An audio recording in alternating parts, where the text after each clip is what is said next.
Unang Samuel, Kabanata 27. Sinabi ni David sa kanyang sarili, "Balang araw ay mahuhuli rin ako ni Saul kapag hindi ako umalis dito. Ang mabuti pa'y magtago na lang ako sa lupain ng mga Filisteo. Baka hindi na niya ako habulin kung hindi na niya ako makita sa lupain ng Israel. Ito na lamang ang paraan upang makaligtas ako sa kanya." Kaya isinama niya ang 600 niyang tauhan at nagpunta sila kay Akis na anak ni Maok at hari ng Gat.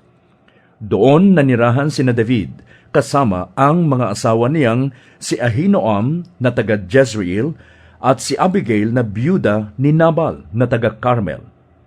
Kasama naman ng kanyang mga tauhan ang kani-kanilang pamilya. Nang mabalitaan ni Saul na si David ay nasa Gat, itinigil nga niya ang paghahanap dito. Sinabi ni David kay Akis, "Kung mamarapatin mo, bigyan mo kami ng isang maliit na bayan sa lalawigan upang doon manirahan. Hindi nararapat na kami ay kasama mong naninirahan dito sa iyong maharlikang lungsod." Ibinigay naman sa kanya ni Akis ang Ziklag, kaya hanggang ngayon ito ay sakop ng hari ng Huda. At sila'y 1 taon at 4 na buwang nanirahan sa lupain ng mga Filisteo. Sa loob ng panahong iyon, sinalakay ni David ang mga Gesureo, ang mga Girzita at ang mga Amalekita na matagal nang naninirahan doon. Umabot sila sa Shur at hanggang sa Ehipto. Bawat lugar na salakayin nila ay wala silang itinitirang buhay, maging lalaki man o babae.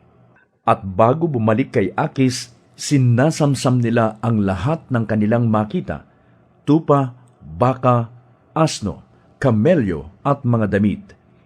Kapag tinatanong siya ni Akis kung alin ang sinalakay nila, sinasabi niyang ang gawing timog ng Huda, timog ng Jeramiel o kaya'y ang lupain ng Sineo. Pinapatay nga niyang lahat ang nakatira sa alinmang lugar na salakayin niya para walang makapagbalita sa Gat na ang lugar na iyon ang kanilang nilusob.